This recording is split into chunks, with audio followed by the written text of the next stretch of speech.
13-vaza buyuk Alloh shunday degan: Ey odam bolasi, qancha lampalar borki, havas va nafs shamoli bilan o'chirildi. Qancha inson borki, o'ziga g'urur tufayli buzildi. Qancha boy borki, boyligi bilan buzildi. Qancha kambag'al borki, kambag'alligi tufayli halok bo'ldi. Qancha sog'lom inson borki, o'z salomatligi bilan buzildi.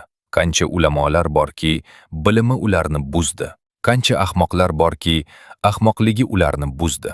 Agar duo qiluvchi qarilar, Allohga bo'ysunuvchi yoshlar, chaqaloqlar va chorva hayvonlar bo'lmaganida, shubhasiz, men osmonni sizlar uchun temirdan qilar, yerni bo'sh va halokatli qilar va yerda birorta don ham o'smas, osmondan esa sizlarga bir tomchi yomg'ir ham tushmas, ko'p azoblar yuborgan bo'lardim.